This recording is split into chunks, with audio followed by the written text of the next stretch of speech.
Bom, turma, eu queria dar os parabéns a vocês,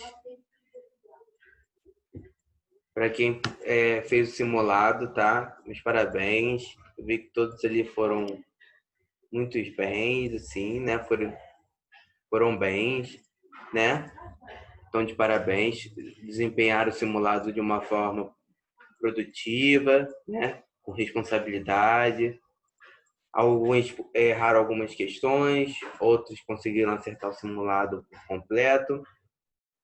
Mas o importante, né, é a gente saber que aquilo que a gente errou, que a gente possa buscar, né, porque a gente errou, e ver como é que a gente pode melhorar, né? Sempre buscando melhorar. Então, quero dar os parabéns a todos, tá bom? E queria conversar com vocês a respeito das questões do simulado, tá? Todos conseguem me ouvir? Todos estão conseguindo me ouvir?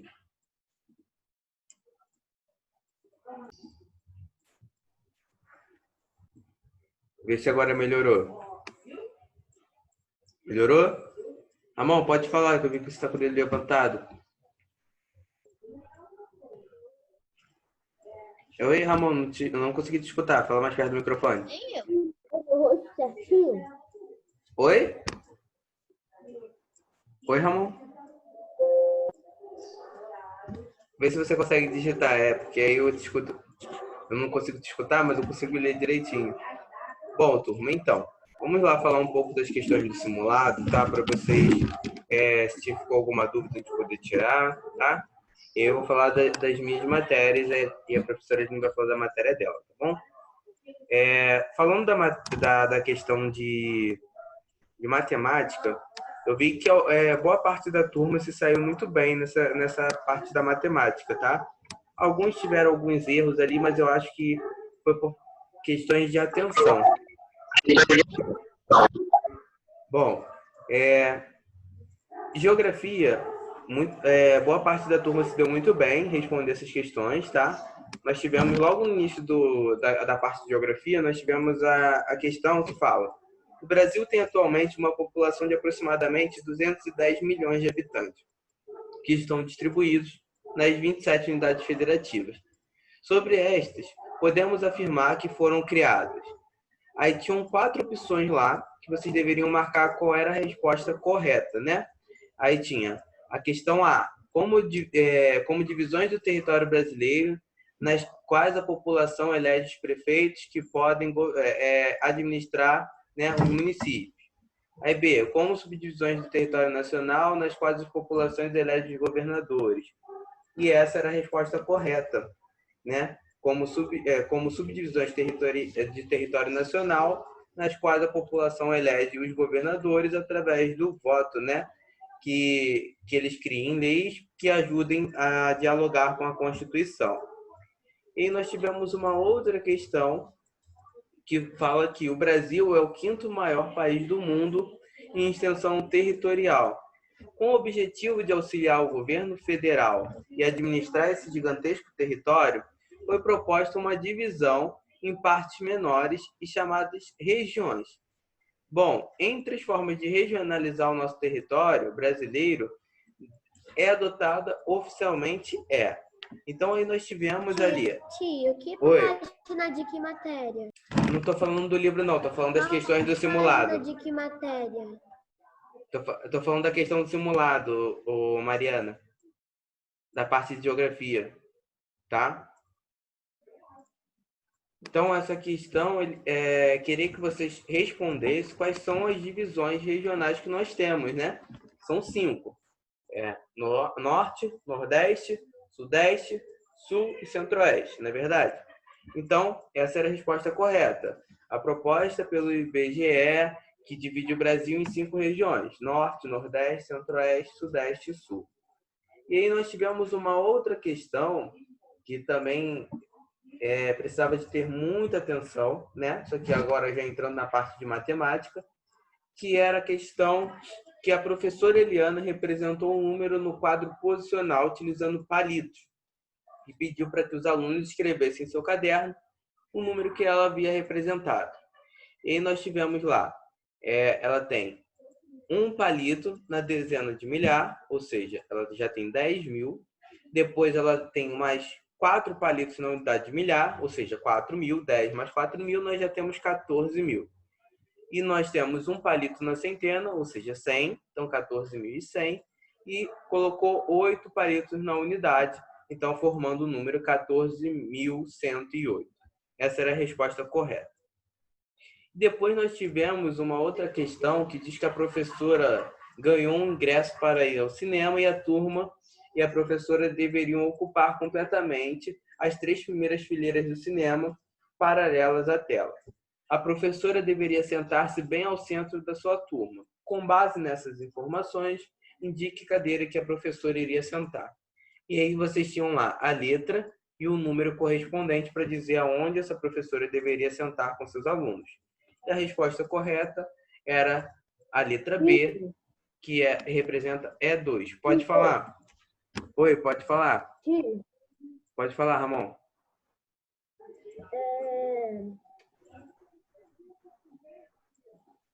Você tá conseguindo ver meu rosto?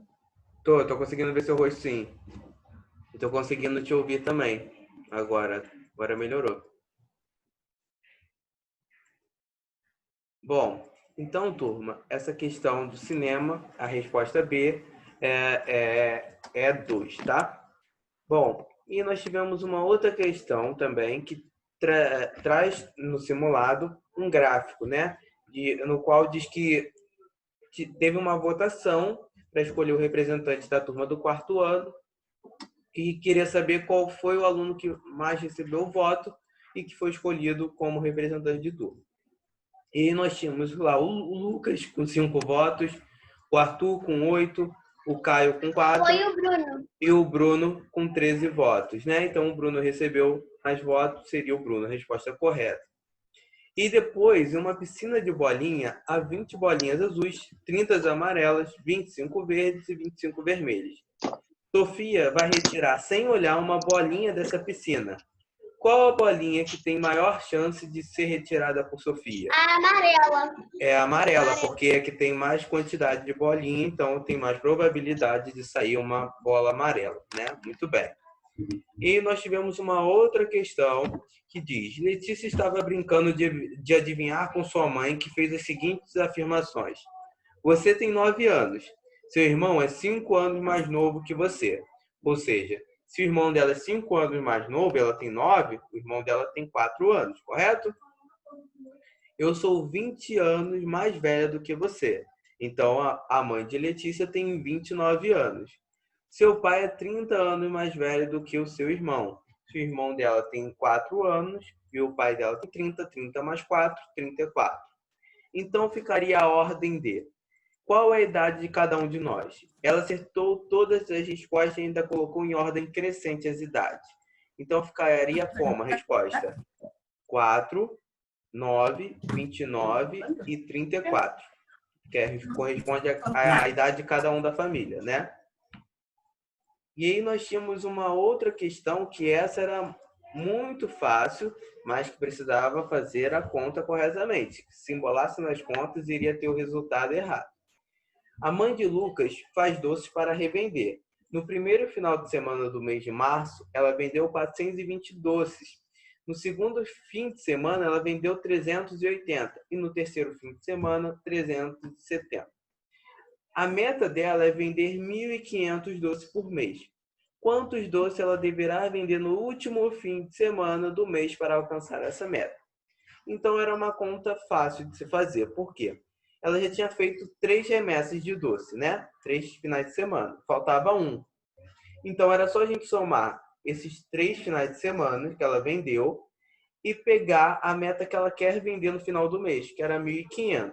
Ou seja, o resultado que deu desses 3 finais de semana, você diminuiria por 1.500. E diria quanto estava faltando para ela completar a meta. Pode falar. Que baixos estão? Oi, tia. Nós estamos falando das questões dos simulados. Nós ainda não estamos no livro, não, tá bom? Bom, então, turma, era só fazer essa conta, né? Pegar a meta final do mês que ela queria e diminuir pelos números que ela já tinha tido nos outros finais de semana. E a resposta correta seria que ela precisaria vender 330 doces no último final de semana do mês, tá? E aí nós tivemos uma outra questão que diz qual é o valor posicional representado pelo 8 no número 8.326. Era só responder 8.000, né? Porque o 8 está na casa da unidade de milhar. Então, 8.000. Oi, tia. Oi, Mário. Tia, nós Pode falar. convenhamos. Essa questão estava fácil, né, tia? Era muito fácil, né? As questões estavam fáceis.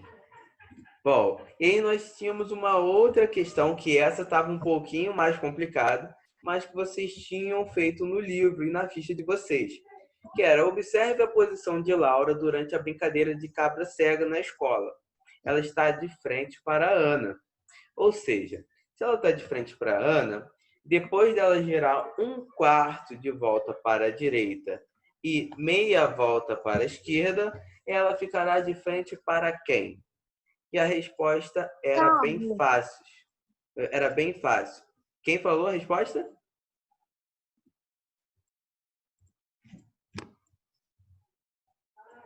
Quem falou a resposta? A resposta seria Beto, né? Que está um pouquinho atrás dela, assim, ela viraria assim só um pouquinho, tá? E aí, falando da questão agora de ciências, né? Nós falamos sobre misturas homogêneas e heterogêneas, e a primeira questão da matéria de ciências era isso. Uma mistura é o resultado da reunião de duas ou mais substâncias. E em nosso cotidiano, muitas dessas misturas elas podem ser observadas nos alimentos ou até mesmo nos produtos que utilizamos. Elas podem ser classificadas em homogêneas ou heterogêneas, de acordo com a possibilidade de identificar ou não as diferentes substâncias que foram misturadas. Com base nisso, observe os exemplos de misturas nas imagens a seguir e marque a alternativa que classifique corretamente cada mistura homogênea e heterogênea.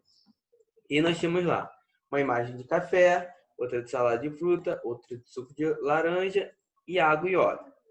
E aí eu queria saber quais desse alimento, né, dessas bebidas também, era heterogênea e homogênea.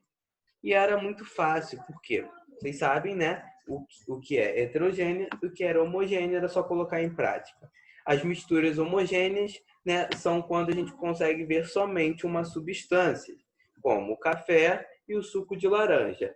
E a mistura heterogênea é quando a gente consegue identificar mais de uma substância.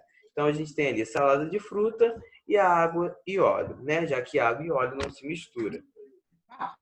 E nós tínhamos uma outra questão também, falando dos materiais, que eles podem sofrer mudanças por diferentes fatores, entre eles o aumento e a diminuição da temperatura.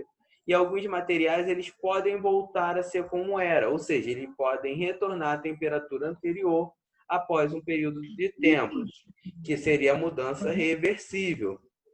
Outros, todavia, após sofrerem mudanças, eles não retornam à sua antiga forma, ou seja, a mudança irreversível. Com base nisso, assinale a alternativa que apresenta um exemplo de mudança reversível e um exemplo de mudança irreversível. E aí vocês tinham lá 4 opções também, e a opção mais viável para dizer que uma mudança é reversível e outra é irreversível era derreter um cubo de gelo e queimar uma folha de papel. Derreter um cubo de gelo, a gente tem como reverter, né? Porque o gelo derrete, se a gente colocar numa forminha e colocar no congelador, a gente vai ter um outro gelo. Então, ele é reversível. E já uma folha de papel queimada, se a gente queimar um papel, né, ele desaparece. Então, ele é irreversível depois que queima esse papel, né? E aí nós temos uma outra questão falando sobre o granizo, né? Que a gente se atentou bastante, que é granizo e não granito, que são duas coisas diferentes. O granizo são os pedaços de gelo, né? Que são formados lá nas nuvens, né? E acabam caindo em forma de gelo. Bom, e aí a pergunta era: o granizo é que envolve a água em seus estados e tinha que completar essas lacunas. E tinha lá fenômeno natural e gasoso, fenômeno artificial e sólido, fenômeno natural e sólido e fenômeno natural e líquido. E qual foi a maioria das respostas? foi a resposta correta, que é um fenômeno natural Não é natural. e ele é sólido. Muito bem. Então, vocês responderam corretamente essa questão, tá? E a última questão da matéria de ciências era sobre vermicompostagem, que é uma forma de reciclar o lixo orgânico, né? E aí, uma imagem lá de uma vermicomposteira. Pensando nesse funcionamento da vermicompostagem, associar os itens a seguir com... Oi, pode falar. Vê o chat. Você agora está me escutando, Dudinha? Consegue me ouvir? Mais ou menos. Às vezes, umas 3 vezes, deu uma travada na sua voz e a sua voz está muito baixa. É só para Dudinha ou para os outros também estão assim? Tá mais O vídeo tudo bem, tá normal. Tio, pra mim tá mais ou menos. Pra mim tá mais Pra ou mim menos. tá normal. Dudinha, verifica o som do seu aparelho. É, tem que aumentar No as vezes. máximo. Oi, Ramon, pode falar. Eu entendi o que a Mari disse agora. Sim, eu já verifiquei, tá lá, tá no 100. Então tá, então vou tentar falar. Então vou tentar falar mais alto, tá? Bom, turma. Então, na última questão, nós tínhamos lá uma imagem de uma vermicompostagem que vocês deveriam associar essa vermicompostagem à função de cada de cada etapa ali da vermicompostagem, né? Desde a minhoca até o humus, a matéria orgânica, a bactéria. E aí vocês tinham que relacionar isso. Bom, e aí muitos acabaram não se atentando em todos os detalhes, né? E acabaram errando algumas partes dessa questão, tá? Boa parte acertou, mas muitos também acabaram errando e acertaram só 2, né? E as outras 2 erraram. Bom, e aí nós tínhamos lá a relação de humus. Bom, quando a gente fala de humus, a gente diz que é o produto gerado, né, pelas minhocas, né? Pela decomposição. E aí nós temos as minhocas, que são os organismos responsáveis pelo consumo dessa matéria orgânica. A matéria orgânica, que é o material que se dissolve, né? E as bactérias que se alimentam desse material orgânico, né? Então essa era a resposta correta da gente poder linkar cada um. Bom, e a gente falou de todas as questões do simulado, tá? Abordamos todas as questões. Alguém ficou com alguma dúvida e quer tirar agora sobre essa questão do simulado? Tem alguma questão do simulado? Não? Então, turma, esse simulado ele foi para preparar vocês, né, para as futuras provas que estão vindo, né, tanto o teste quanto a prova. Então, isso foi um teste para vocês. Então, vocês conseguiram passar com êxito.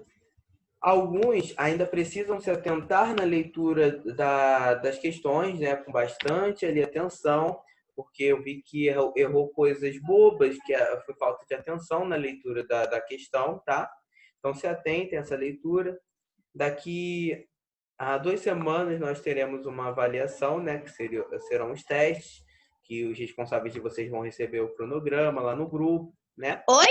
Então, a gente Tio? tem... Oi, Cauã. Oi, Cauã. Então, vocês vão ter uma avaliaçãozinha, tá? Essa avaliação, ela vai ter as mesmas, o mesmo Tio, valor como que assim? presencial, tá? Bom, como nós estamos fazendo as avaliações tudo online, né? É importante que esse simulado serviu de base para vocês verem como é que vai ser as avaliações futuras, tá? E daqui a 2 semanas nós teremos uma avaliação a respeito de uma parte da matéria que vocês vão receber no grupo, os conteúdos correspondentes a esse teste, tá? E no final do mês que vem, lá na última semana, penúltima semana, nós teremos as provas, tá? Então não é para vocês ficarem preocupados, são questões fáceis, questões que vocês já viram em sala. Tu tá brincando, né? Tá brincando, não tá? É brincadeira, não é? Não, tô falando sério, as nossas avaliações. Ô tio, É isso, Oi, que Dudinha. eu ouvi. É isso mesmo que eu ouvi. Isso. Que daqui a 2 semanas já tem teste. Isso. Bom, então, turma, olha só. Acalmem esse coração de vocês, tá? Bom, o que vai cair na matéria do teste? Igual simulado? Vai ser igual ao simulado. Vai ser igual ao simulado, Fabrício. Vai ser questões de múltipla escolha, tá? E vocês vão escolher a resposta correta correspondente à pergunta. E vocês, lá no grupo dos responsáveis, vocês vão receber o cronograma sobre esse teste, tá? Quais são as matérias que vão cair, o que vocês devem estudar, tá? E fiquem tranquilos, porque todo o conteúdo já foi abordado e a gente vai fazer uma revisão, tá? Mari, pode falar. Ô, tio, Oi. vai ser igual no simulado? Ou daqui a 2 semanas o teste vai ser de marcar? Isso, vai ser de marcar, de múltipla escolha, tá? Bom, turma. E aí, o que eu pensei pra gente, tá? Essa semana a gente vai poder tirar as dúvidas do que vai cair futuramente no teste, tá? E semana que vem eu vou trabalhar com vocês algumas questões e eu preciso que na semana que vem, todas as aulas que eu for dar, vocês estejam com um caderno em mãos, porque eu vou falar para vocês algumas questões, vocês vão anotar essas questões para poder responder no caderno de vocês, tá? E aí vai ser os exercícios para vocês se prepararem para o teste, tá? Bom, e aí falando da matéria de ciências, para a gente fechar a nossa revisãozinha, nós vamos falar sobre teia alimentar, tá? Falando em teia alimentar, ela está ligada com a cadeia alimentar que nós vimos na aula passada. É o capítulo 2 do livro 2, tá? Ô, tio, Oi, Mário. eu tinha entendido ter alimentar. Teia alimentar. Oi, Diniz. Pode falar, Isabela. Isabela Diniz. Tio, vai ter aula gravada no Tule sem ser essas? Você está falando o quê? Do vídeo? É, do Tule. normais, mais matérias. De mais matérias? Vai ter sim. Sim. Tá? Tá. E acompanha também as aulas do SAI digital, porque vai ser a revisãozinha do que nós já vimos, tá bom? Bom, semana passada eu combinei com vocês de deixar alguns vídeos lá extra para vocês, né? Então, os alunos que estão acompanhando lá o Tule certinho, eles estão vendo que tem lá vídeo extra e tá numerado os vídeos extras. Tem 1, 2, 3, 4. E é bom que todos consigam acompanhar em ordem para vocês entenderem. Semana passada eu coloquei da matéria correspondente de geografia, falando sobre os indígenas, portugueses, os africanos e sobre os quilombos. E também coloquei um vídeo sobre a África. Pode falar, Ramon. Falta muito para a aula acabar? Não, falta pouco, tá? Daqui a 10 minutos a gente já vai encerrar a nossa aula. Bom, e aí falando dessa questão da teia alimentar, voltando para a matéria de ciências, tá? Bom, nós vimos nesse capítulo que os seres vivos eles necessitam da matéria e energia para sobreviver, né? E que são obtidas através da alimentação. E muitos desses seres vivos se alimentam de outros seres vivos, né? Alguns se alimentam dos produtores, que são os consumidores primários. Quando a gente fala de teia alimentar, a gente está dizendo que eles estão ligados, eles estão linearmente ligados. E linear quer dizer algo que ocorre ou que é descrito em linha reta. Então, vamos dizer assim, nós temos lá o capim, o gafanhoto o passarinho a cobra, depois a cobra, o gavião. Quer dizer que o gafanhoto se alimenta do capim, o passarinho do gafanhoto, a cobra do passarinho e o gavião da cobra. Então, lembrando que precisa, para indicar uma cadeia alimentar, precisa-se ter setas, tá? Para a gente saber da onde está vindo as energias e para onde está indo, tá? E aí nós falamos também que existe uma questão de sobrevivência nessas cadeias alimentares, né? É o instinto daquele animal, daquele ser vivo, consumir aquele outro ser vivo ou aquele produtor. E aí nós vimos que existe os fitoplânctons, né? Que são as plantas, as bactérias, né? Os fungos. Aí nós temos os consumidores primários, que servem de alimentos para os consumidores secundários, né? E tem os exemplos lá na página do livro, 160 da matéria do livro de vocês, que diz ali, o fitoplâncton serve de alimento para o krill, que é o camarão, né? Depois o camarão serve de alimento para o pinguim, pinguim para a orca, e assim continua, tá? Até ter um predador maior que ele. Bom, quando a gente fala do fitoplâncton, a gente diz que ele é o produtor, o do krill, o consumidor primário, o consumidor secundário é o pinguim e a orca, o consumidor terciário. E aí na página 161, nós temos já uma mistura dessa teia alimentar, tá? Bom, vocês observam que já não é uma cadeia que tem um se alimentando do outro. Já é uma troca de alimentos ali, né? Nós temos na página 161 o fitoplâncton, que é o produtor, que serve de alimento para o krill. O krill, ele serve de alimento tanto para o polvo quanto para o pinguim, ou seja, ele tem duas setas direcionadas. Então, ele tem dois consumidores secundários, tanto o pinguim quanto o polvo. O pinguim, ele serve de alimento tanto para a orca quanto para o tubarão. E o polvo, ele serve de alimento tanto para a orca quanto para o tubarão. Ou seja, o consumidor secundário também já serve de alimento para dois consumidores terciários. E a orca, né, o tubarão, ele serve de alimento para a orca. E a orca não serve de alimento para nenhum animal aí, já que ela é o maior ser vivo dessa teia alimentar, é o maior predador dessa teia alimentar, tá? Bom, e falando dessa parte de teia alimentar, cadeia alimentar, a gente diz que a cadeia alimentar ela é muito certinha, né? Ela é algo bem específico, bem direcionado. Já a teia alimentar, ela é bagunçada, tá?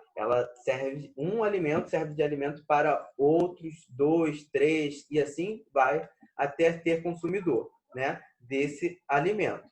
Um exemplo. Bom, a cobra serve de alimento para o gavião, para a águia. Então, nós temos dois exemplos de consumidores da cobra, né? Que está dentro da cadeia alimentar e o gavião consome a cobra dentro da cadeia alimentar. Já que quando esse alimento serve para mais de um consumidor, já passa a ser uma teia, né? E aí nós temos um exemplo muito interessante, que é o leão. O leão, ele é o maior predador da vida selvagem, né? Então, ele lá, não é à toa que ele é conhecido como o rei da selva, né? Porque ele é o que tem mais força, ele é o que tem mais fome, né? Então, ele precisa se alimentar. Bom, alguns devem estar se perguntando, mas o urso também não é grande, também não é forte? Mas entre uma disputa entre um urso e um leão, o leão ele vai ter vantagem, tá? Bom. Os dodôs entram onde na cadeia alimentar? Oi, Fabrício, pergunta de novo, por favor, que eu não te ouvi. Os dodôs, onde entra a cadeia alimentar? Os dodôs? O dodô? Aquela ave que você está falando do dodô? Então, essa ave ela já está quase extinta, né? Então, eles têm todo o cuidado no seu reino ali, né? No seu habitat. Então, a gente precisa analisar quais são os consumidores desse dodô. Já vou te dar a palavra, tá, Mari? Então, a gente precisa ver quais são os animais que vivem naquele habitat dele que pode consumi-lo, entendeu? Então, isso é uma pesquisa que a gente tem que fazer mais a fundo. Oi, Mari, pode falar? Ô tio, olha, onde é possível encontrar os dodôs, os pássaros que o Fabrício falou? Então, a gente hoje em dia tem que fazer uma pesquisa muito minuciosa, porque as aves elas têm os seus períodos migratórios, né? Elas saem para poder se reproduzir e também para buscar seu alimento. Então a gente tem que avaliar cada parte dessa migração, né? Mas eu posso fazer essa pesquisa para vocês e trazer para vocês na próxima aula, no interesse de vocês, tá bom? Sobre essa espécie. Pode falar, Ramon. Ô tio, vai ter outra aula 2h30 ou 3h30? 3h30 com a tia Aline. 2h30, a partir de 2h30 vocês vão assistir o vídeo do SAI, que eu vou direcionar lá no grupo do WhatsApp para vocês, tá? Pode falar, Clara. A aula vai acabar quantas horas? Daqui a 6 minutos, tá bom? Já vou te dar a palavra, Ramon, só um instante, tá?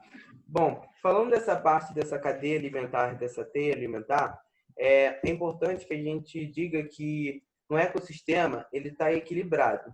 E se em algum momento chega à extinção de uma espécie, toda a cadeia, toda a teia alimentar, ela é modificada, né? Então vamos dar um exemplo.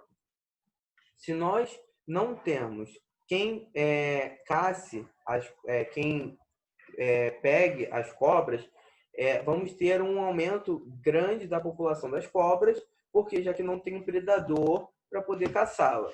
Vamos dar um outro exemplo, né? Os peixes. Os peixes eles podem servir de alimentos para as orcas, né? Para as focas.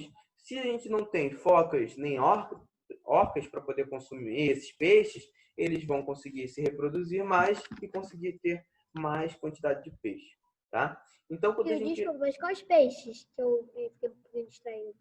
a gente fala de diversos tipos de peixe. Diversos tipos de peixe servem de alimentos para esses animais, tá? Então, quando a gente fala de um animal, ele é afetado especificamente numa cadeia ou numa teia alimentar, ele vai mexendo em toda a estrutura, tá? Por exemplo, nós, seres humanos, somos considerados uma espécie muito avançada, né? Somos racionais, conseguimos pensar, né? Raciocinar, agir.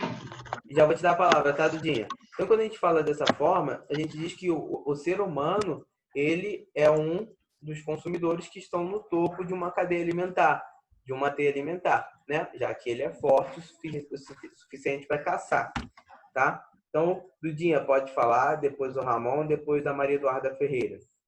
Pode falar, Dudinha. Tio, eu quero saber quantos minutos falta para acabar a aula. 4 minutos, Dudinha. É porque minha bateria tá no 10%. Tá, falta 4 minutos, a gente já vai encerrar, tá? Pode falar, Ramon.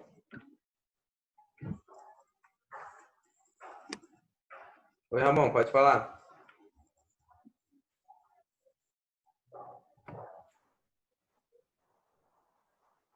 Ramon, não consigo te ouvir. Eu não consegui nem escutar nem um pouco dele. Tá baixo. Ramon, tenta escrever, porque eu não consigo te ouvir, nem os todos os colegas. Pode falar, Dudinha. Ô, Maria Eduarda Ferreira. Depois o Fabrício. Tio, qual a diferença da teia alimentar e da cadeia? É a mesma coisa que você explicou, que uma é mais organizada e a outra não? A cadeia alimentar ela é mais direcionada, tá? Ela tem um alimento servindo de alimento para um outro, tá? Já a teia alimentar, ela tem um alimento servindo de alimento para outros predadores. Então, 1, 2, 3, por assim vai, tá? Então, é uma mistura desses alimentos. Pode falar, Fabrício. Quem é que tá no topo mesmo? Oi? Quem está no topo? Então, quando a gente fala da cadeia alimentar, a gente sempre, quando o ser humano está na cadeia alimentar, a gente sempre diz que o ser humano está no topo dessa cadeia, porque ele é o consumidor forte e ele consegue caçar. Vamos dar um exemplo. Entre um ser humano e uma orca, tá? O ser humano tem pessoas que caçam orca para poder comer a pele de orca, tá? Comer a carne de orca e vender a pele da orca. Então, a gente diz que o ser humano ele é mais forte do que a orca. Mas... Ô tio, pra que serve a pele da orca? Pra comprar, pra fazer o quê? Eles fazem para poder fazer pele, tecido de algum vestuário, de decoração. São os caçadores desses animais, né? Também tem gente que come carne de baleia, né? Então, nós temos aí diversos animais que servem também de produtos para ser comercializados. Então, quando a gente fala, o Fabrício fez uma pergunta interessante, vamos dar um exemplo. Esqueci de perguntar, o passarinho é herbívoro ou carnívoro? Passarinho, ele é herbívoro. Passarinho, ele não come carne, tá? Porque lá no gabarito tá carnívoro. Não, a gente não tá falando de passarinho, a gente fala de algumas aves. Exemplo, a águia. A águia, ela é uma ave. O passarinho também é uma ave, tá? Então, a águia, ela consome carne. Já o passarinho, não, tá? Pode falar. Pode ser onívoro? O Ramon falou aquele negócio no chat que ele queria falar. Deixa eu ver o que o Ramon falou. Ramon, eu vou colocar lá no grupo, tá? Do WhatsApp a aula do ABA, tá bom? Bom, turma, o nosso tempo está se encerrando. Se vocês tiverem alguma dúvida, vocês podem colocar lá no grupo, tá bom? Então fiquem com Deus, uma boa tarde para vocês, tá? Lavem bem as mãos e fiquem em casa, hein, turma? Beijo, até a próxima aula, hein? Beijo, Pra relembrar a tchau. estrela do gelo. Ramon,